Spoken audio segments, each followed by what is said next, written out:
व्यास जी ने सोचा कि मैं जानता हूं मेरा बेटा सुखदेव हर प्रकार से होनहार है, लेकिन यही बात अगर राजा जनक कह दे तो प्रमाणिक हो जाएगी। सो व्यास जी ने कहा बेटा सुखदेव, अच्छा वैसे डायरेक्ट भागवत की गद्दी पर नहीं बैठना चाहिए। जब से इस कथा का व्यवसायीकरण हुआ है ना, पहले व्याकरण पढ़ना चाहिए। आज हम लोगों की सबसे बड़ी विडंबना तो यही है कि जो चीज जो है पढ़ने में हम लोगों को 15 साल लगा, 15 साल लग गया।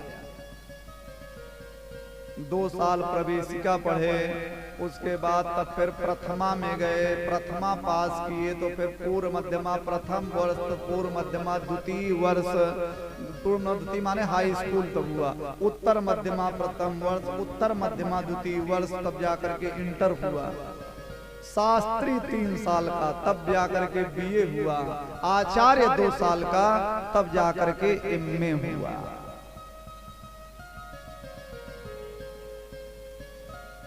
14, 15, 16 साल लग गए और इसी श्लोकों को शुद्ध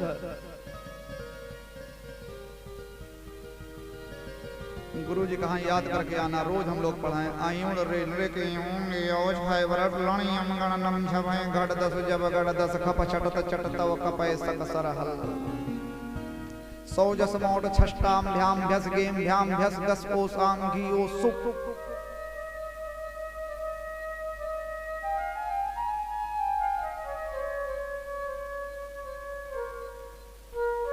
इतना पढ़ने के बाद तब और आजकल कुंजी बनाए हैं, भागवत की कुंजी कुंजी कुंजी बनाए हैं कि यहाँ से यहाँ तक कहना है, यहाँ से यहाँ तक टिक लगा देना है, बढ़िया इसमें कहना है, आनंद आ जाए।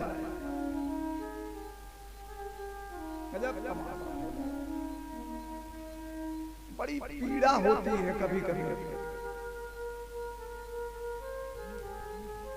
अब कितने लोग तो बढ़िया बढ़िया बड़ा बड़ा बाल लगाए, कुंडल बनाए, बढ़िया शेरवानी, बढ़िया महाराजा चंदन लगा करके और 2 कैमरा लेकर के घर ही में जो है इधर की रिकॉर्डिंग उधर, उधर की रिकॉर्डिंग उधर, उनकी भीड़ उनमें लगा दीजिए, उनकी भीड़ उनमें लगा दीजिए, जनता दौड़ी, हाँ बाबा आए, मैका विद्वान आए गए, हो गई कथा। ये कोई कथा है? एक एक अगर गलत श्लोक बोला जाता है तो सरस्वती जी को बड़ी पीड़ा होती है। सरस्वती अपना माथा पीटती हैं। मंथरा ने श्राप दे दिया था ना, कोई संत जी कह रहे थे कि मंथरा ने सरस्वती को श्राप दिया था, तुम अपना माथा पीटोगे, फोड़ा हो जाएगा तुम्हें। अरे कहे ऐसा मत करो। तब कहे उसी में कुछ महात्मा पौधा होंगे, सूरदास, तुलसीदास, जब बढ़िया बढ़िया भगवान का चरित्र गाएंगे तो तुम्हारा मरहम का काम करेगा। प्रेम से बोलिए जय श्री कृष्ण। व्यास जी ने कहा बेटा डायरेक्ट गद्दी पर नहीं बैठना चाहिए, पहले भागवत के लिए वेदांत पढ़ना बहुत जरूरी है। तुम जाओ राजा जनक से वेदांत पढ़ करके आओ। और इधर सुखदेव राजा जनक के यहाँ जब वेदांत पढ़ने गए ना, वेदांत, तो व्यास जी ने चिट्ठी पहले भिजवा दी थी कि मेरा बेटा जा रहा है, इसकी परीक्षा ले लेना। सुखदेव पहुंचे, सैनिकों से बोले कि राजा जनक से कह दो कि मैं व्यास नंदन सुखदेव उनसे मिलने आया हूं।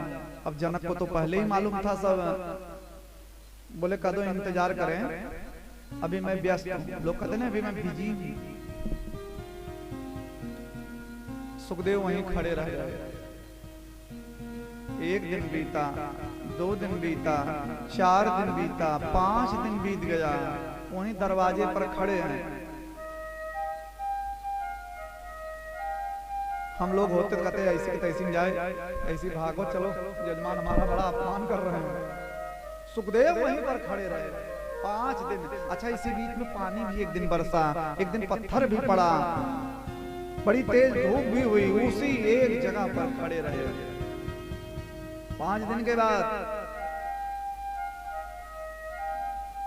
राजा जनक ने एक सैनिक से कहा, सुनो, वो जो बालक बाहर खड़ा है, अगर उसके चेहरे पर जरा भी क्रोध दिखाई पड़े,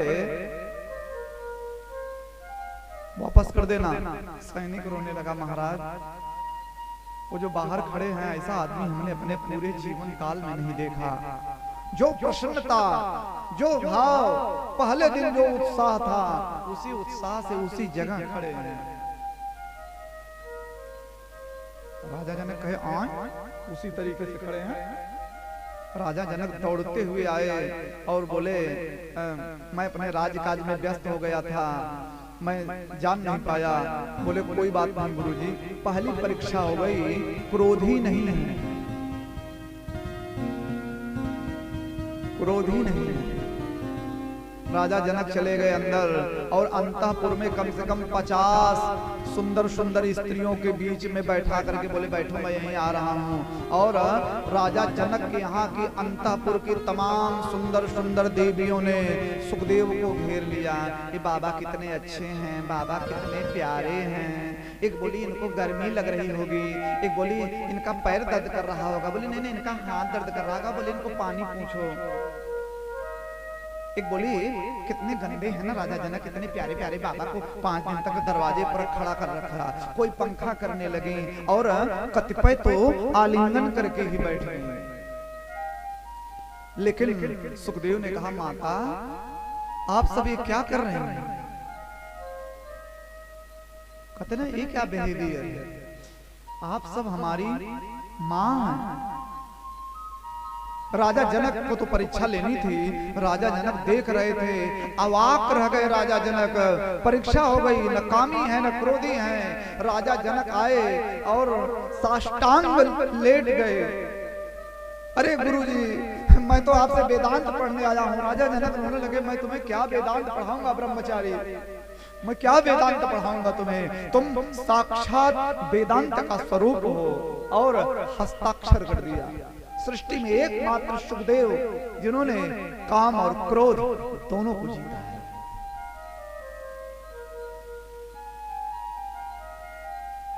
ऐसे सुखदेव राजा जनक से वेदांत पढ़ करके वापस आए। श्री वेदव्यास जी ने सुखदेव को कौपीन पहनाई।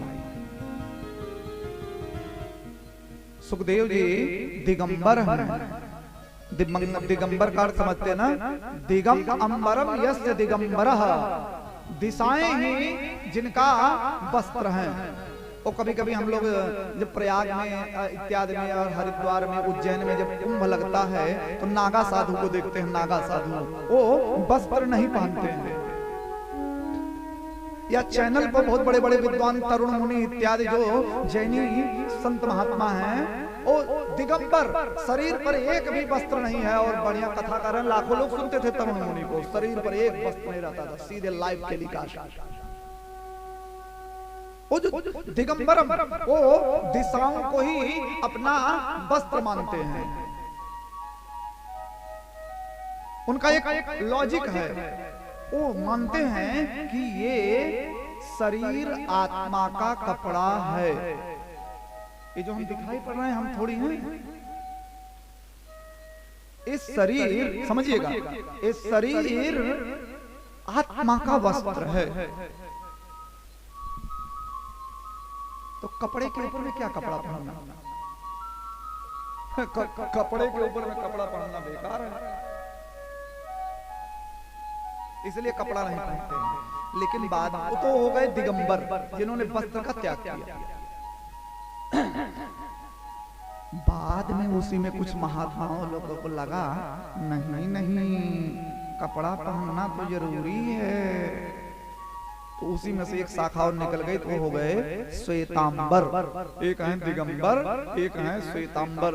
हमारे यहाँ आइए कभी अयोध्या, श्री कौशलेश्वर सदन कटरा मोहल्ला राम जन्मभूमि के पीछे दुराही कुआं, बड़ा दिव्य आश्रम है।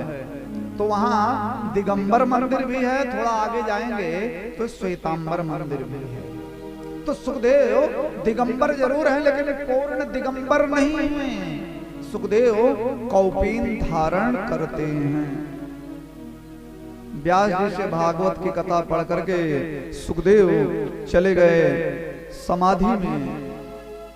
और सूत जी कहते हैं, सौनकाद ऋषियों, धरती के सम्राट राजा परीक्षित को जब एक ब्राह्मण के बालक ने श्राप दे दिया, जा 7 दिन में तो मर जाएगा,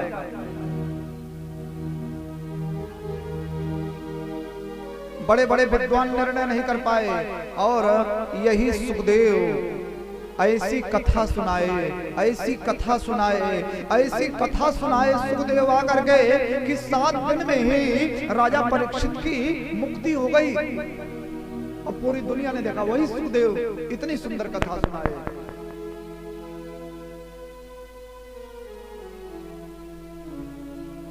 सौनकाद ऋषियों ने कहा, ए जी ये परीक्षित कौन है? सुखदेव के बारे में तो जाने, व्यास के बेटा है, परीक्षित कौन है? वो अंग्रेजी में कहते ना, हु इज दिस, ये परीक्षित कौन? तो परीक्षित कौरव और पांडव खानदान के हैं। हम लोग इतिहास जानते हैं। इसी धरती के बंटवारे को लेकर के 2 भाइयों के बीच में इतना बड़ा युद्ध हुआ, इतना बड़ा युद्ध हुआ कि कुरुक्षेत्र की धरती आज भी लाल है। कुरुक्षेत्र में जाइए तो वहां की मिट्टी लाल है। मैटर क्या था? 2 भाइयों के बीच का बंटवारा।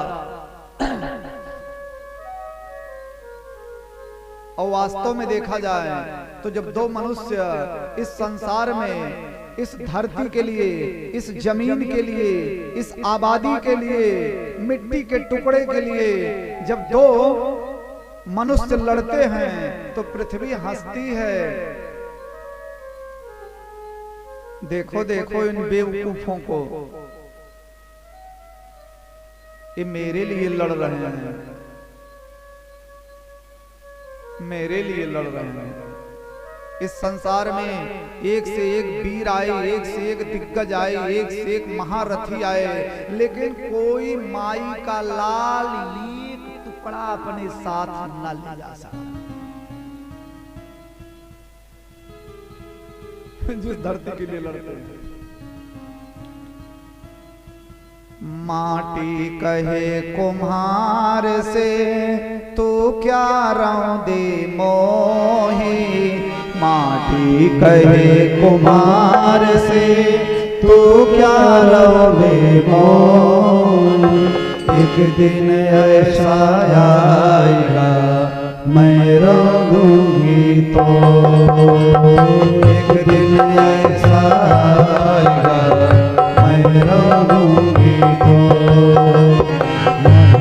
कहे कुम्हार से तू क्या रौंदे मोही, एक दिन ऐसा आएगा मैं रौंदूंगी तो, एक दिन ऐसा आएगा मैं रौंदूंगी तो। यद्यपि भगवान ने बहुत प्रयास किया, भगवान ने बहुत प्रयास किया कि दोनों भाइयों के बीच में युद्ध ना हो। मेरे भगवान दूत बन करके गए, दूत। रामधारी सिंह दिनकर लिखे है ना रस्म रथी में, सौभाग्य न शब दिन सोता है, देखें आगे क्या होता है। मैत्री की राह बताने को, सबको सुमार्ग पर लाने को। भगवान हस्तिनापुर आए, पांडव का संदेशा लाए। दो न्याय अगर तो आधा दो, पर उसमें भी यदि बाधा हो तो दे दो केवल 5 ग्राम, रखो अपनी धरती तमाम। हम वहीं खुशी से खाएंगे, परिजन पर असी न उठाएंगे।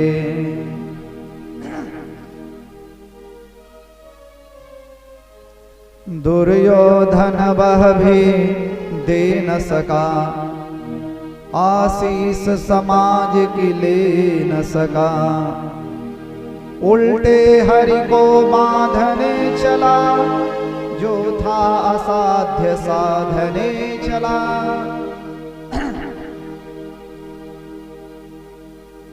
भगवान दूत बन करके गए।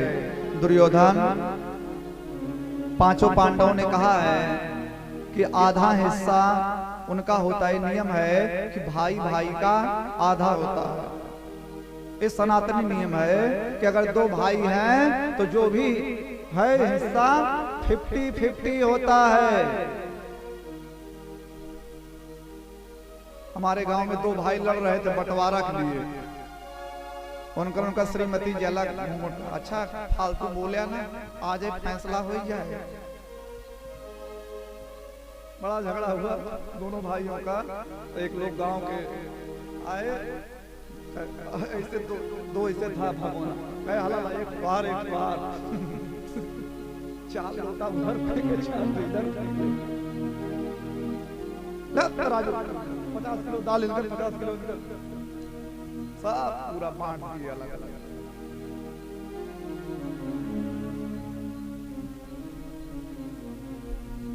तख्ता एक ही रहा, सब कुछ बंटवारा हो गया। तख्ता एक नाउन के हाथ हम आएंगे तो गजब तमाशा। तो कहने का मतलब यह है कि भाई भाई का आधा होता है। तो भगवान बोले, दुर्योधन वैसे तो नियम है 2 न्याय अगर तो आधा दो, लेकिन अगर आधा देने में तुम्हें दिक्कत है, परेशानी है, तकलीफ है, प्रॉब्लम है, तो दे दो केवल 5 ग्राम, केवल 5 गांव दे दो बस। रखो अपनी धरती तमाम, 5 गांव दे दो बस। दुर्योधन अगर इस पे तैयार हो जाता बहुत बढ़िया, पूरी धरती के बंटवारे का मैटर था, बहुत बढ़िया ऑफर था दुर्योधन के सामने। लेकिन दुर्योधन ने कहा 5 गांव। अरे भाई 5 का तो बहुत विकल्प होता है ना, 1 2 3 4 5, तो हमारा कहां बचा? 4 दिशा हो गई, बीच में हो गया 5, 5 भाई तुम ही लोग रहोगे। एक अर्थ ये भी है, 1 2 3 4 5 दे दो केवल 5 ग्राम। दुर्योधन ने कहा ना ना, श्री कृष्ण जाओ कह दो, सोचक्रे नैव दास्यामि बिना युद्धेन केशव। 5 गांव तो बहुत दूर की बात है, सुई की नोक नहीं देंगे। सोचक्रे नैव दास्यामि। वास्तव में देखा जाए ना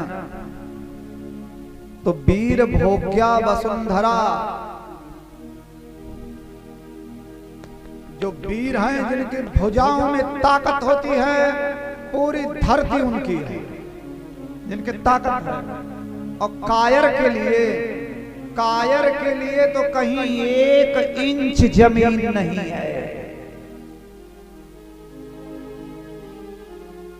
जो कायर है, डरपोक है, सोचे यहां झगड़ा हो रहा है, चलो भैया वहां लेंगे, वहां एक भूमाफिया, खबरदार, बिना फैसला के।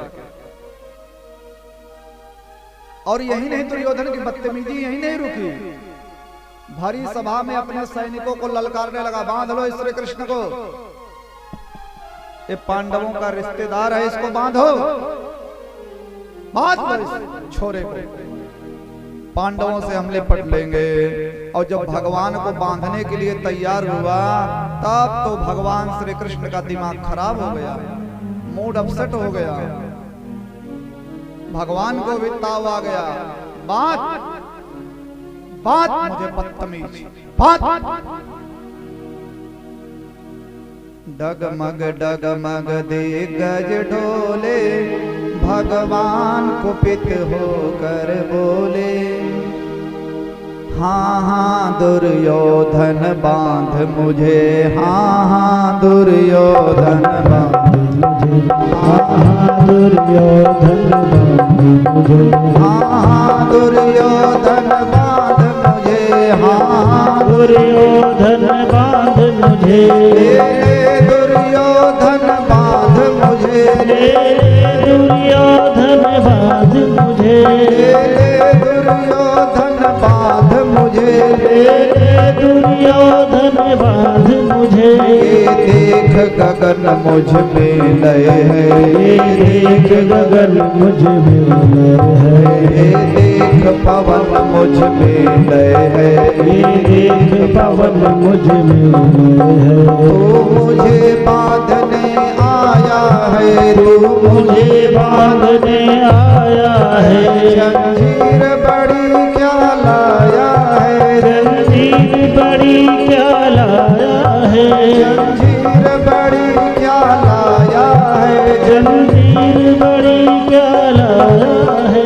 मृतकों से पटी हुई भूं है, मृतकों से पटी हुई भूं है, पहचान कहाँ इसमें तू है, पहचान कहाँ इसमें तू है। थे सभा खिन्न सब लोग पड़े थे, सभा खिन्न सब लोग पड़े, चुप थे या थे बेहोश पड़े, चुप थे या थे बेहोश पड़े। केवल दो नर नया खाते थे, केवल दो नर नया खाते थे, धृतराष्ट्र विदुर सुख पाते थे, धृतराष्ट्र विदुर सुख पाते थे, धृतराष्ट्र विदुर सुख पाते थे।